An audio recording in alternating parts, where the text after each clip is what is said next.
Spiritual ஜோதிடம் TV நேயர்கள் அனைவருக்கும் வணக்கம். அதாவது இப்போ வரப்போகிற சனிப்பெயர்ச்சி, இந்த ஒரு சனிப்பெயர்ச்சிக்காக எத்தனையோ பேர் ரொம்பவே ஈகராக வெயிட் பண்ணிகிட்டு இருப்பீங்கன்னு தெரியும். ஏன்னா சனிப்பெயர்ச்சிக்கு அப்புறம் நிறைய மாற்றங்கள் நடக்கும் அப்படிங்கிறது நம்ம எல்லாத்துக்குமே தெரியும். அதனாலே ஒவ்வொரு ராசிக்காரர்களும் பார்த்திங்கன்னா, இந்த சனிப்பெயர்ச்சியில் நம்ம கண்டிப்பாக ஏதோ ஒரு நல்ல விஷயம் நடக்கும் அப்படின்னு எதிர்பார்க்கக்கூடிய நேயர்கள் நிறைய பேர் இருப்பீங்க. அது மட்டும் இல்லாமல் இந்த விஷயம் எனக்கு கண்டிப்பாக நடந்தால் நல்லாயிருக்கும் அப்படின்னு நினைக்கக்கூடியவர்களும் நிறைய பேர் இருப்பீங்க. ஏன்னா ஒவ்வொருத்தரோட வாழ்க்கையிலையும் ஒவ்வொரு விஷயங்கள் பேக்லாகில் அப்படியே ஒரு மாதிரி பெண்டிங்கில் இருந்துகிட்டே இருக்கும்.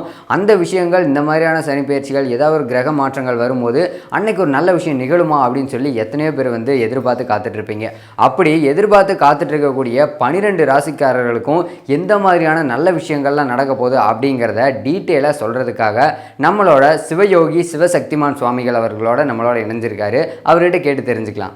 ஸ்பிரிச்சுவல் ஜோதிடம் டிவி நேயர்களுக்கு அடியேன் உங்கள் சிவயோகி சிவசக்திமான் சுவாமிகள்.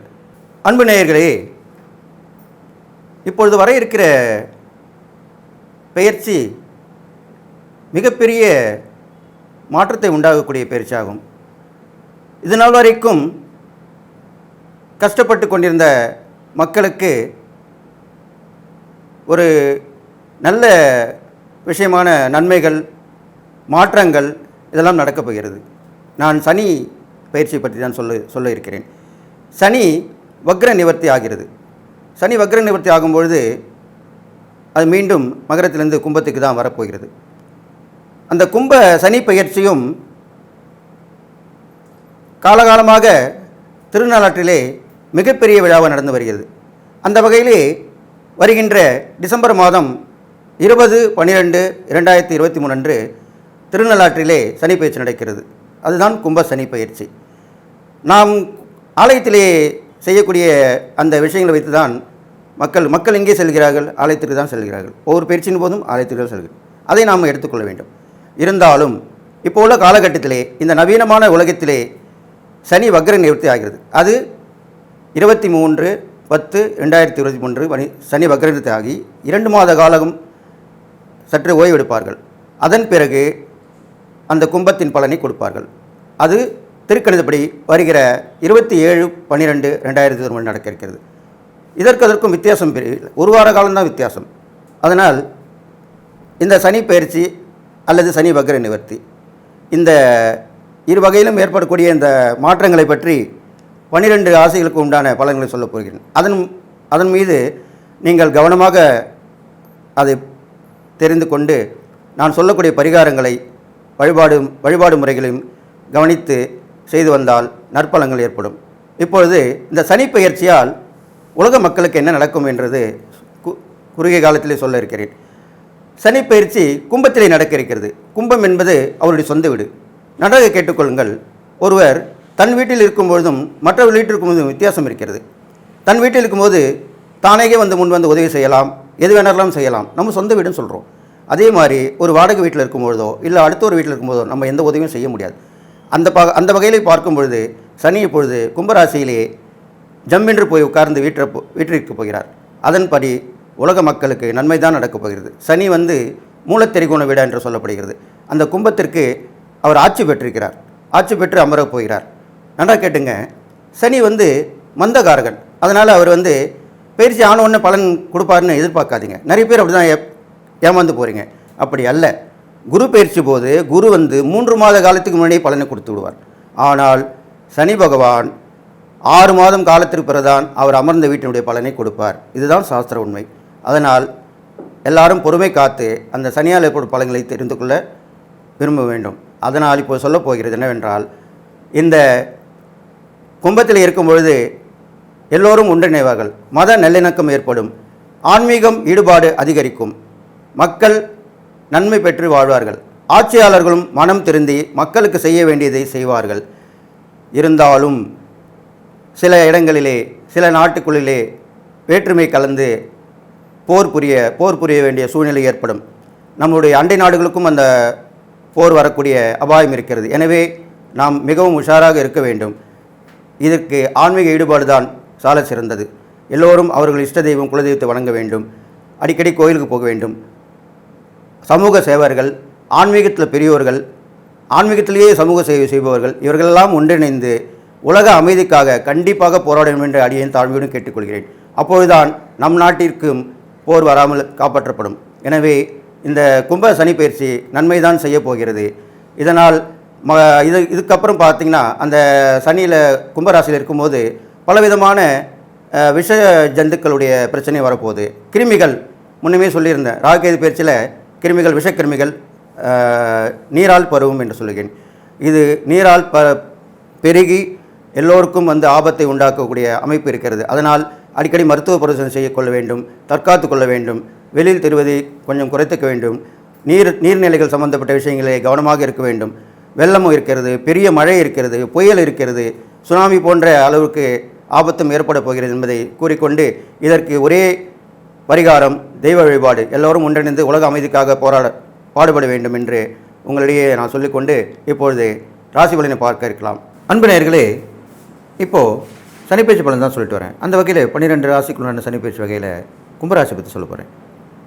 அதுக்கு முன்னாடி என்னுடைய குருநாதன் ஓம் குருப்யோ நம நற்பவி நற்பவி நற்பவி ஓம் காஞ்சிவாசாய வித்மிகி சாந்தரூபாய தீமகி தன்னோ சந்திரசேகர பிரஜோதியாத். என்னோடய ஆத்மாதேவன் மகா காளி வணங்குறேன். ஓம் காளிகாசாய வித்மிகி மசான வாசின்ய தீமகி தன்னோ அகோர பிரஜோதியாத். இப்போ பார்த்தீங்கன்னா உங்கள் ராசிக்கு தான் வந்திருக்கார் சனி பகவான். இது நாள் வரைக்கும் மகராசியில் இருந்தார், இப்போது கும்பராசிக்கு தான் வந்திருக்கார், உங்கள் ராசிக்கு தான் வந்திருக்கார். அதுக்கு பேர் என்ன சொல்லுவாங்க? ஜென்ம சனி அப்படின்னு சொல்லுவாங்க. அப்போது பயப்படாதீங்க, ஏன்னா உங்கள் ராசி அவருடைய சொந்த வீடு. சொந்த வீட்டுக்கு வந்திருக்கும் போது அவர் சந்தோஷமாக தான் இருப்பார். அவருடைய நல்ல பலனெல்லாம் வாரி வழங்குவார் உங்களுக்கு. அது இல்லாமல் இந்த கும்பராசிக்காரங்களுக்கு எல்லாமே முதன்மை பெற்றவங்க தான். நீங்கள் எல்லாத்துலேயுமே உங்களை எல்லாருமே வழி நடத்தி செல்வாங்க. உங்களை வச்சு தான் எந்த ஒரு நல்லது கெட்டதும் செய்வாங்க. அப்பேற்பட்டவங்க தான் அந்த கும்பராசிக்காரங்க. நீங்கள் கும்பராசியில் பிறந்தவங்களாம் சரி, கும்ப லக்கணத்தில் பிறந்தவங்களாம் சரி, எப்பயுமே ராசி லக்கணம் வேறு வேறு அல்ல, ஒன்று தான். நான் சொல்கிறக்கூடிய பலன்கள் எல்லாமே ராசிக்கும் அது பலனளிக்கும், லக்னத்துக்கும் பலனளிக்கும் அப்படின்னு சொல்லிட்டு இந்த கும்பராசிக்காரங்க ரொம்ப மேன்மை பெற்றவங்க. உங்கள் ராசியிலே அந்த சனி பகவான் உட்கார்ந்துருக்கனால நல்லா கேட்டுங்க, கொஞ்சம் உடல் படுத்தும், சோர்வு ஏற்படும், இது இல்லாமல் கொஞ்சம் சுறுசுறுப்பு குறையும், அவ்வளோதான், வேறு ஒன்றும் இல்லை. இருந்தாலும் இப்போ நம்ம நல்லா கேட்டுங்க, ஒரு தலைவலி ஜுரமாக தான் என்ன பண்ணுறோம்? தலைவலி நாட்டுக்கு ஒரு மாத்திரை போட்டுக்கிறோம், ஒரு கஷாயம் வச்சு குடிக்கிறோம், தலைக்கு ஏதாவது பற்று போட்டுக்கிறோம், உடனே சரியாக போயிடுது. அதே மாதிரி ஜுரம் வந்தாலும் மாத்திரை போட்டுக்கிறோம், டக்குன்னு ஒரு ஊசி போட்டு வந்துடும், சரியாக போயிடும். இதெல்லாமே தலைவலி ஜுரம்லாம் உடனே போயிடக்கூடிய நோய் தான். அதே மாதிரி தான் உடனே நீங்கள் அதை தீர்க்கணும். அந்த சோம்பல் வந்துச்சுன்னா ஒரு டானிக் ஏதாவது குடிச்சிக்கலாம், வாங்கி குடிச்சிக்கலாம். இல்லைனாக்கா சூடாக காப்பி சாப்பிட்டு டக்குன்னு எழுந்துருங்க, உங்கள் வேலையை பாருங்கள், சுறுசுறுப்பாக எழுந்து கிளம்பிடுங்க. வீட்டில் இருக்காதீங்க. வீட்டில் இருக்கிறவங்க வீட்டு வேலையை செய்யுங்க, வீட்டில் இல்லாதவங்க வெளியே வேலையை செய்யுங்க. இது மாதிரி பண்ணிட்டு வாங்க. இந்த ஜென்ம சனியில் கையை கட்டி போட்ட மாதிரி இருக்கும். அதனால தான் இப்படி சொல்கிறேன். இது இல்லாமல் எந்த வேலையும் சரிவர செய்ய முடியாமல் போகும். அதை நீங்கள் நடைமுறைப்படுத்தி நல்லா கேட்டுங்க, பிளானிங் போடணும். கும்பராசிக்காரங்க பிளான் போட்டு தான் இந்த சனிப்பயிற்சி காலத்தில் வாழ்க்கை நடத்தணும். கரெக்டாக இந்த நேரத்தில் இது நான் பண்ண போகிறேன், இந்த நேரில் நான் பண்ண போகிறேன், இன்றைக்கி நான் அவரை போய் பார்க்க போகிறேன், இன்றைக்கி இந்த கடைக்கு போகிறேன், இன்றைக்கி இந்த பொருள் வாங்க போகிறேன், இப்படி தான் பிளான் பண்ணிங்க. பிளான் பண்ணிவிட்டு செஞ்சிங்கன்னா கரெக்டாக ஒர்க் அவுட் ஆகும். டைம் டேபிள் போட்டு வேலை செய்யுங்க. கண்டிப்பாக கும்பராசிக்காரங்களுக்கு நல்லதாக நடக்கும். இது இல்லாமல் நல்லா கேட்டுங்க, உங்களுக்கு ஒரு ஏக்கமும் இருக்கும், ஒரு எதுவுமே நடக்கலை, எதுவுமே ஏன்னா உங்களுக்கு அந்த மாதிரி இருந்தது. இப்போது இந்த 7:30 ஆரம்பிச்சிச்சு இல்லையா, 7:30 ஆரம்பிச்சனால அந்த மாதிரி இருந்தது. அந்த கஷ்டமான நேரம்லாம் இப்போ ஒரு பரவல குறைஞ்சிரும். இப்போ உங்களுக்கு உடம்பு தான் பாதிக்கும் கொடுக்க, சுற்று வட்டார விஷயத்துலையோ வெளி விஷயங்கள்லாம் பாதிப்பு வராது. அது முன்னாடி இருந்த 2 வருஷத்துல அப்படி நடந்திருக்கும். இப்போ உங்களை உடம்பு மட்டும்தான் பாதிக்கும். அப்போ நீங்கள் அதுக்கேற்ற மாதிரி சுறுசுறுப்பாக வேலை செய்யணும். அப்போ என்ன பண்ணணும்? கண்டிப்பாக உட்காந்து தியானம் பண்ணணும். தியானம் பண்ணுறவங்க சரியாக பண்ணுங்கள். எனக்கு தெரியலை, நான் யாராவது கற்றுக்கிட்டு பண்ணணும்னா கற்றுக்குங்க. போய் அதுக்குன்னு உண்டானவங்களாக இருக்காங்க, தீட்சை பெற்றவங்களாக இருக்காங்க. அங்கே போய் உங்களுக்கு எந்த தியானம் பிடிக்குமோ அதை கற்றுக்குங்க. அது வீட்டில் பண்ணுங்கள், விடிகாலில் பண்ணுங்கள். அப்புறம் நல்லா கேட்டுங்க, இப்போ நீங்கள் என்ன பண்ணணும்னு கேட்டிங்கன்னா, பிரம்ம முகூர்த்தத்தில் எழுந்துடணும். அப்போ தான் உங்களுக்கு உடம்பு ஃப்ரெஷ்ஷாக இருக்கும். பிரம்ம முகூர்த்தத்தில் எழுந்துட்டால டெய்லி அதை பழக்கம் பண்ணிட்டீங்கனாக்கா விடிகாலில் 4லேருந்து 6 அதுதான் பிரம்ம முகூர்த்தம்னு சொல்லப்படுது. அந்த வேலையில் நீங்கள் எழுந்தீங்கன்னா சுறுசுறுப்பாக இருப்பீங்க. டெய்லி அதை கடைபிடிச்சி 1 மாதம் நீங்கள் தொடர்ந்து எழுந்து பாருங்களேன். அதுக்கப்புறம் நீங்கள் படுத்திருக்க மாட்டீங்க. அடுத்த மாதத்துலேருந்து ஆட்டோமேட்டிக்காக நீங்கள் அலாரம் வைக்கலனா கூட உங்கள் உடம்பு உங்களை எழுப்பி விட்டுரும். இது நிதர்சனமான உண்மை. நம்ம ஒரு விஷயத்துக்கு பழக்கம் பண்ணிட்டோம்னா அந்த பழக்கம் நம்மளுக்கு வந்துடும். உடம்பு அந்த பழக்கத்துக்கு அடிமையாகிடும். அப்போ சீக்கிரம் எழுந்துட்டிங்கன்னா சீக்கிரமாகவே அடுத்த மாதத்துலேருந்து தொடர்ந்து எழுத ஆரம்பிச்சிருவீங்க. அப்போ உங்கள் வேலையை நீங்களே பார்த்துப்பீங்க. இதெல்லாம் பண்ணுறது நல்லது நடக்கும் சொல்லி அடுத்ததாக சனி பகவான் பார்வை பார்க்குறாரு. அப்போ பார்த்திங்கன்னா 3, 7, 10 உங்கள் ராசிலேருந்து 3, 7, 10 பார்க்குறாரு. அப்போ 3ஆம் இடத்தை பார்க்கும்போது நான் சொன்னேன் இல்லையா, அந்த தைரியம், வீரியம், பராக்கிரமம், வெற்றி, துணிச்சல் எல்லாமே அதுதான் அந்த இடம் கொடுக்கும். அது எல்லாமே உங்களுக்கு வந்து சேர்ந்துடும். அப்போ எப்படி வந்து சேரும்? நீங்கள் சுறுசுறுப்பாக இருந்தால் தான் சேரும், இல்லைன்னா சேராது. அப்போது ஆக்டிவாக இருக்கணும், வேலைக்கு கரெக்டாக சாப்பிடணும், நம்ம உடம்பை மெயின்டைன் பண்ணணும். அதுதான் விஷயமே, வேறு ஒன்றும் இல்லை. நம்ம உடம்பை நம்ம பார்த்துக்கிட்டா நல்லது. கும்பராசிக்காரங்க அவங்க உடம்பை அவங்க பார்த்துக்கிறது ரொம்ப நல்லது. இது இல்லாமல் நல்ல பயணங்கள் அடிக்கடி ஏற்படும், அதெல்லாம் போயிட்டு வாங்க. உங்களுக்கு வந்து எல்லாத்துலேயுமே கொஞ்சம் ஈடுபாடோடு இருப்பீங்க இனிமேல். அப்போ அதில் போய் ஈடுபட்டு செய்யுங்க. இந்த போட்டியில் கலந்துக்கிட்டால் நம்ம நல்லா இருக்குமே, கண்டிப்பாக நம்ம வெற்றி பெறுவோம் அப்படின்னு நினைப்பீங்க. உடனே போய் அதை பயன்படுத்துங்க. சரி, இந்த துறையில் போகலாமா, இந்த துறையில் போனால் நம்ம ஷைன் ஆகிடுவோம் அப்படின்னு மனசு படுது, உடனே செஞ்சுருங்க. அது செஞ்சிங்கன்னா கண்டிப்பாக பிரபலம் ஆவீங்க, எல்லாமே நல்லது நடக்கும். கலைஞர்களாக இருந்தாலும் அரசியல்வாதியாக இருந்தாலும் நல்ல புகழ் பெறுவீங்க. என்னடா அப்படி சொல்கிறேன்னு நினைக்காதீங்க, கண்டிப்பாக நீங்கள் வருவீங்க. ஏன்னா கும்பராசிக்கு வந்து அவ்வளோ மகத்துவம் உள்ளது.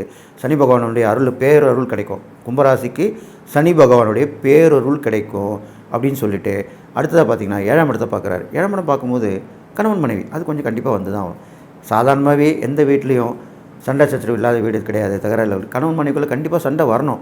அப்போ தான் ஒரு சண்டை போட்டு அதுக்கப்புறம் கூடுறீங்களா, நல்லா கேட்டுங்க. சண்டை போட்டுருவீங்க, சாயந்தரம் ஒரு வேலையை விட்டு வந்துடுவார், நீங்கள் வீட்டில் இருப்பீங்க. சரி வா சினிமா போய்ட்டு வரலாம், பார்க் போகலாம், பீச்சுக்கு போகலாம், அப்படி கூடுவார், கடைக்கு போகலாம். அப்போ அந்த சண்டை போயிடும், இருந்த இடத்துல போயிடும், சந்தோஷம் வந்துடும். அதே மாதிரி 2 பேரும் வேலைக்கு போகிறவங்களா இருந்தால் கூட 2 பேருமே லீவ் போட்டு ஒரு நாள் போயிட்டு அழகாக போயிட்டு வருவீங்க. இது மாதிரிலாம் ஈடுபாடு பண்ணிங்கன்னா கண்டிப்பாக அந்த தாம்பத்தியம் சுகம் மேம்படும். அது இல்லாமல் வந்து உங்களுடைய அந்யோன்யம் கூடும். அப்போ வந்து நீங்கள் எது வேணாலும் செய்வீங்க. நல்லா கேட்டுங்க, எந்த ஒரு வீட்லேயுமே கணவன் மனைவி நல்லா இருந்தாங்கனால அவங்க பிள்ளைகள், அவங்க சுத்த உறவினர்கள், சொந்தங்கள், நட்பு எல்லாமே நல்லா இருப்பாங்க. ஏன்னா அவங்க நடந்துக்கிற வீட்டில் தான் மற்றவங்க நடந்துப்பாங்க. அவங்க சரியில்லைனா தான் எல்லோரும் அட்வைஸ் பண்ணுவாங்க. சில வீட்டில் பார்த்தீங்கன்னா பெற்ற குழந்தைங்களாம் நம்மளுக்கு அட்வைஸ் பண்ணணும். அம்மா நீ சரியில்லைம்மா, இது மாதிரி பண்ணுறம்மா, அப்பா நீ சரியில்லை, இது மாதிரிலாம் செய்கிற. இப்போ உள்ள குழந்தைங்களாம் அறிவு அதிகமாக இருக்குது, ஐக்கு வந்து நல்லாவே வேலை செய்யுது. அதனால் வந்து நம்மளுக்கு அட்வைஸ் பண்ணுங்கள். வந்து அப்பா அம்மாவுக்கு வந்து அட்வைஸ் பண்ணுறாங்க. எல்லார் வீட்லையுமே நடக்குது இது. அப்போது வந்து சின்ன குழந்தையே பண்ணுறாங்க. அதனால் வந்து இந்த காலத்தில் பார்த்திங்கன்னா 1 வயசு குழந்தைலேருந்து செல்ஃபோன் யூஸ் பண்ண ஆரம்பிச்சிட்டாங்க. இப்போது இது உண்மை, இது நடந்துகிட்டு இருக்கு. நானே கண்ணால் பார்த்துருக்கேன் காதல்கள். அதனால் வந்து எல்லாமே இப்படி நடக்கக்கூடிய விஷயம் நடக்கிறனால இப்போ வந்து விஞ்ஞானமான யுகமாக இருக்குது. அதனால் வந்து நீங்கள் சுறுசுறுப்பாக இருங்க, கணவன் ஒற்றுமையாக இருங்க, எல்லாம் நல்லபடியாக நடக்கும். இது இல்லாமல் நல்லா கேட்டுங்க, கூட்டு தொழில் பண்ணுறவங்களாம் அவங்கள அனுசரித்து போங்க. அவங்க கலந்துக்காமல் எதுவும் செய்யாதீங்க. நல்ல இதுதான் முக்கியமான விஷயமே. ஏன்னா ஒரு நம்மக்கிட்ட வர பங்குதாரரோ பிஸ்னஸ் பார்ட்னரோ ஒரு கூட்டாளியோ நம்மளை விட்டு பிரிஞ்சு போகிறாங்கன்னா என்ன காரணம்? நம்மக்கிட்ட ஏதோ தப்பு இருக்குன்னு அர்த்தம். அப்போ அந்த எந்த தப்புன்னு யோசனை பண்ணிங்கன்னா கண்டிப்பாக விளங்கும் உங்களுக்கு. நம்ம அவருக்கு தெரியாமல் எதுவும் பண்ணிட்டோம், கணக்கு வழக்கு அவருக்கு தெரியாமல் கொடுக்கல, இந்த ஒரு சின்ன விஷயத்தை மறைச்சிட்டோம், இதுதான் நடக்கும். இதெல்லாம் நீங்கள் சரி பண்ணிட்டீங்கன்னா உங்களுக்கு அந்த பங்குதாரர்கள் வந்து கூட பக்கபலமாக இருந்து அந்த தொழிலோ வியாபாரமோ நல்லா மேலே ஏறும். நல்லா கேட்டுங்க, எப்பவுமே எந்த ஒரு தொழிலுமே பார்ட்னர்ஷிப் இருக்கிற தொழிலோ வியாபாரமோ நல்லா கொடிக்கட்டு பறக்குதுன்னா அவங்க ஒத்துமையாக இருக்காங்கன்னு அர்த்தம். அதுதான் உண்மை. சில பங்குதாரர்கள் பார்த்திங்கன்னா கணவன் மனைவினே இருப்பாங்க. கணவன் மனைவி சேர்ந்தே அந்த தொழில் பண்ணுவாங்க, வியாபாரம் பண்ணுவாங்க. அவங்க அவ்வளோ அண்டர்ஸ்டாண்டிங்கில் இருப்பாங்க. மியூச்சுவல் அண்டர்ஸ்டாண்டிங் தான் ரொம்ப முக்கியமானது. அதே மாதிரி சில நண்பர்கள் வந்து தொழிலில் பார்ட்னராக சேர்ந்துருவாங்க. அவங்க பாருங்கள் பயங்கரமாக போவாங்க. ஏன்னா 2 பேரும் ஒருத்தர் விட்டு கொடுக்க மாட்டாங்க, அப்படி முன்னிட்டு போவாங்க. அவங்க ஃபேமிலி நல்லாயிருக்கும், இவங்க ஃபேமிலி நல்லாயிருக்கும். இவங்க 2 பேரும் சேர்ந்து பல ஃபேமிலிகளை வந்து வளர வைப்பாங்க. இது மாதிரிலாம் நடக்கும். இது மாதிரிலாம் பண்ணிக்கலாம் அந்த 7ஆம் இடத்துல இருக்கிறனால. அதுக்கப்புறம் பார்த்திங்கன்னா 10ஆம் இடத்தை பார்க்குறாரு சனி பகவான். 10ஆம் இடத்தை பார்க்குறாரு. 10ஆம் இடத்தை பார்க்கும்போது உத்தியோகத்தில் கொஞ்சம் பாதிப்பு கண்டிப்பாக ஏற்படும் கும்பராசிக்காரங்களுக்கு. ஏன்னா இருக்கிற வேலையை விட்டு போக சொல்லுவாங்க. சில பேர் கம்பெனி வந்து நஷ்டமாக இருக்கும் தொழில். அப்போ அவங்க என்ன பண்ணுவாங்க, உனக்கு பிரேக் தரப்பா. நிறைய இடத்துல நடந்திருக்கு, நானே பார்த்துருக்கேன். பிரேக்கப் தரேன், ஒரு 5 மாதம் கழிச்சு வா, 6 மாதம் கழிச்சு வா, ஒரு 3 மாதம் கழிச்சு வா, அது வரைக்கும் உனக்கு பிரேக்கு தான். அப்போ நம்ம சர்வீஸும் அதில் போயிடும். அது வந்து நல்லா கேட்டுங்க, இது வந்து பெரிய லெவலில் பண்ணுவாங்க, நம்மளுக்கே தெரியாது. அப்போது 3 மந்த்ஸ் சேர்ந்தோம்னாக்கா நீ நடுவில் கேப் விட்டு தானே வந்தேன், அதனால் உனக்கு சர்வீஸ் இல்லை, உனக்கு இந்த இது கிடையாது, இந்த செலவு கிடையாது, இப்படி சொல்லுவாங்க. அவங்களே தான் செய்வாங்க, அவங்களே தான் பண்ணுவாங்க. பிள்ளையே கிளி விடுவாங்க, தொட்டிலையும் ஆட்டி விடுவாங்க. இது மாதிரி தான் நிறைய இடத்துல நடக்குது. இதெல்லாம் வந்து விழிப்புணர்வாக இருங்க, உஷாராக இருந்துங்க. இது மாதிரிலாம் நடக்கும். கம்பெனியில் நடக்கும், ப்ரைவேட் கம்பெனியில் தான் பெரும்பாலும் நடக்கும். இது பப்ளிக் லிமிடெட் கம்பெனியில் நடக்காது. ஏன்னா அது அரசாங்கத்துடைய பார்வையில் இருக்கும். இது ப்ரைவேட் லிமிடெட் கம்பெனினா இவங்களே இஷ்டம், இவங்களே ராஜா, இவங்களே மந்திரி, இவங்களே தான் பண்ணுவாங்க. இது மாதிரி நிறைய தொழிலாளர் நிறுத்துவாங்க, சேர்த்துவாங்க, இது மாதிரிலாம் பண்ணுவாங்க. அதெல்லாமே உங்கள் ராசிக்கு இப்போ நடக்கும்னு தான் சொல்ல வரேன். இது மாதிரிலாம் நடக்கும். அது பயன்படுத்திங்க. அந்த நேரத்தில் யூஸ்ஃபுல்லாக இருந்துங்க. வேறு ஏதாவது பண்ணிவிட்டு போங்க, வேறு ஏதாவது வருமானத்துக்கு வழி பண்ணுங்க, சும்மா வீட்டில் இருக்காதிங்க. இது மாதிரிலாம் பண்ணிட்டு தான் நல்லது நடக்கும்னு சொல்லிட்டு இந்த 10ஆம் இட பார்வை பலன்னு சொல்லியிருக்கேன். இதெல்லாமே நல்லா கேட்டுங்க. உங்கள் வயசில் ரொம்ப முடியாதவங்க இருந்தால், தாத்தா பாட்டியோ அப்பா அம்மா வயசானவங்க ரொம்ப வயசுக்கு ஒரு முடிவு பெற நிலைமையில் இருக்காங்கன்னா அவங்களுக்கு பாதிப்பு வரும். அப்போ நீங்கள் கூட வந்து பார்த்துக்கணும். அப்போ அவங்களுக்கு வந்து அந்த நேரத்தில் நல்லா கேட்டுங்க. என்ன தான் தாய் தாப்பனையோ தாத்தா பாட்டியோ நம்ம பார்த்துக்கிட்டாலும் அவங்க கடைசி வாழ்க்கை நல்லா கேட்டுங்க, முடியாமல் படுத்த படிக்கிறாங்க பார்த்தீங்களா, அப்போ செய்கிற உதவி தான் நம்ம பெற்றோர்களுக்கு வந்து சரி, தாத்தா பாட்டிலும் சரி, அந்த மாதிரி ஒரு புண்ணியம் எங்கேயுமே கிடைக்காது. அப்போது தான் நீங்கள் செய்யணும். அது செஞ்சிங்கன்னா, ஏன்னா அவங்களால முடியாமல் இருக்கும்போது தான் செய்கிறீங்க, அவங்களால முடியும் போது செய்யலை. அப்போது அதுதான் அந்த நன்றி அவங்க மனசுலேயே நினைப்பாங்க. சில பேர் பேசுவாங்க, சில பேர் மனசில் நினச்சிப்பாங்க. இதெல்லாம் வந்து உங்களுக்கு வாழ்க்கைக்கு ரொம்ப விஷயமானு சொல்லிவிட்டு இந்த பார்வைபலன்னு சொல்லியிருக்கேன். இதனால் நீங்கள் வந்து சனி பிரசித்தி பெற்ற ஸ்தலம்னு போயிட்டு வாங்க, பரிகாரம் பண்ணுங்கள். உடல் உறமற்றவர்களுக்கு பொருள் வாங்கி கொடுங்க. நல்லா கேட்டுங்க, இங்கே கும்பராசிக்கு வந்து பொருள் வாங்கி கொடுக்குறது தான் பெஸ்ட்டாக தெரியுது. ஏன்னா எல்லாருமே சாப்பாடு வாங்கி கொடுப்பாங்க, எல்லாருமே உணவு நீர் சேர்த்து வாங்கி கொடுக்க சொல்லிங்க, அது வாங்கி தருவாங்க. பெரும்பாலும் ட்ரெஸ் வாங்கி தருவாங்க, ஆடை வாங்கி கொடுப்பாங்க. ஆனால் அவங்களுக்கு பொருள்னால் என்ன தெரியுமா, ஒரு பைய அவங்களுக்கு தேவைப்படும் போகிறதுக்கு வரதுக்கு, அது வேணும். ஒரு போர்வை, கம்பளி போர்வை, செருப்பு. அவங்க பசங்க நடக்கிறது செருப்பு இல்லாமல் இருப்பாங்க. அதை நீங்கள் பார்க்கணும், நீங்கள் ஆராய்ச்சி பண்ணணும். சும்மா பார்த்து ஏனோ தானே தான தரம் பண்ணிட்டு வரக்கூடாது. அந்த ஒரு பிச்சைக்காரன் போய் போடுறீங்கன்னா அவன் காலில் பார்த்தா செருப்பு இல்லைப்பா, செருப்பு இல்லையா, ஆமாம் சாமி, அப்போ செருப்பு வேண்டா, செருப்பு வாங்கி தரோம், சைஸ் சொல்லு, கூட்டின்னு போங்க, செருப்பு வாங்கி கொடுங்க. போர்வை இல்லையா, போர்வை வாங்கி கொடுங்க. கொடை இல்லையா, கொடை வாங்கி கொடுங்க. இதெல்லாம் தான் தான தர்மமும், இதுவும் தான் நல்லது. இதெல்லாம் பண்ணிங்கன்னா அந்த சாப்பாடு ட்ரெஸ்ஸு கொடுக்கறத விட இது பெருமையான இது. ஏன்னா இது வந்து யாரும் செய்ய மாட்டாங்க. நல்லா கேட்டுங்க, ஒருத்தங்க செய்யாத நம்ம செஞ்சால் அது எவ்வளோ பெரிய விஷயம். இதை வந்து ஒரு புரட்சின்னு சொல்லுவாங்க. இதில் தான தர்மத்தில் புரட்சி, இதுதான் தான தர்மத்தில் புரட்சி. அப்போ இந்த கும்பராசிக்காரங்க இதெல்லாம் பண்ணிட்டு வந்தீங்கன்னா உங்களுக்கு நன்மை நடக்கும்னு சொல்லிட்டு நீங்கள் வந்து என்ன பண்ணணும்னு கேட்டிங்கன்னா, அங்காள பரமேஸ்வரி அம்மன் உத்துக்கிற தெய்வனும் பெரும்பாலும் வழிபடணும். கும்பராசிக்கு அங்காள பரமேஸ்வரி வழிபட்டுவாங்க. அது வந்து அமாவாசையில் ரொம்ப விசேஷமாக சொல்லப்படுது. அந்த அம்மாவை அமாவாசையில் வழிபட்டுவாங்க. அந்த அங்காள பரமேஸ்வரி வழிபட்டுருந்தீங்கன்னா உங்களுக்கு எல்லா நலமும் பெற்று வாழ்வீங்க. ஏன் சொல்ல வந்தேன்னா, உங்கள் உடம்பு ஆரோக்கியமாக இருக்கும். ஏதாவது தீய சக்தி வந்தால் கூட அதை தடுத்து நிறுத்திடுவாங்க அந்த அம்மா. அப்பேற்பட்ட அம்மன், பேர் பெற்ற அம்மன் வந்து அதை வணங்கிட்டு வாங்க. இது இல்லாமல் நல்லா கேட்டுங்க, பறக்கும் ஆஞ்சநேயர் உங்கள் கும்பராசிக்கு ஏற்றுவர். ஏன்னா உங்களுடைய கும்பராசிக்கு வந்து காற்று ராசின்னு சொல்லப்படுது. அப்போது அந்த பறந்தா மாதிரி இருப்பார் ஆஞ்சநேயர். நிறைய பார்த்துருப்பீங்க, நிறைய வாகனங்கள்லாம் அப்போது அதை போட்டிருப்பாங்க. கார்லாம் கூட அதை தொங்க விட்டுருப்பாங்க. அந்த ஆஞ்சநேயர் பறக்கிற மாதிரி அதை தொங்க விட்டுருப்பாங்க. இது மாதிரி அந்த மாதிரி ஆஞ்சநேயர் எங்கள் சன்னதின்னு கேள்வி கண்டுபிடிச்சி அங்கே போய் வணங்கிட்டு வாங்க. இல்லைனா அந்த மாதிரி உருவ பொம்மைகளை வாங்கி வீட்டில் வச்சு வணங்கிட்டு வாங்க. ஆஞ்சநேயர் வீட்டில் வச்சு வணங்கலாம், யாரும் பயப்படுறாங்க நிறைய பேர். இப்போ சமீப காலமாக வாராகியை வழிபடக்கூடாதுன்னு சொல்லியிருந்தாங்க. நான் வாராகி உபாசகர்களால வாராகி வழிபடலாம் சொல்லியிருக்கேன். அதுக்குண்டான முறைகளை சொல்லியிருக்கேன், அதை தான் சொல்லணும். சும்மா ஏனோதானெலாம் பண்ணக்கூடாது. அதே மாதிரி தான் ஆஞ்சநேயரும் வீட்டில் வச்சு வழிபடலாம். அப்போ பறக்கும் ஆஞ்சநேயர் வந்து எல்லாருமே வழிபடக்கூடாது, அதையும் தான் சொல்ல வரேன். இப்போது உங்கள் ராசிக்கு வழிபடலாம். அவரை வச்சு நீங்கள் வழிபட்டு வந்தீங்கன்னா உங்களுக்கு மேலும் நன்மை நடக்கும், எல்லா நலமும் பெற்று வாழ்வீங்க அப்படின்னு உங்களை வாழ்த்து என்னுடைய உபாசனை வந்து மகாவாராகியை வணங்குறேன். ஓம் மகிஷத் பஜாய வித்மகி சண்டகஸ்தாத்மிகி தன்னோ வாராகி பிரஜோதியாத். வாராகி பெருமக்கள் வாழ்த்தி விடைபெறுகிறேன். நன்றி, வணக்கம்.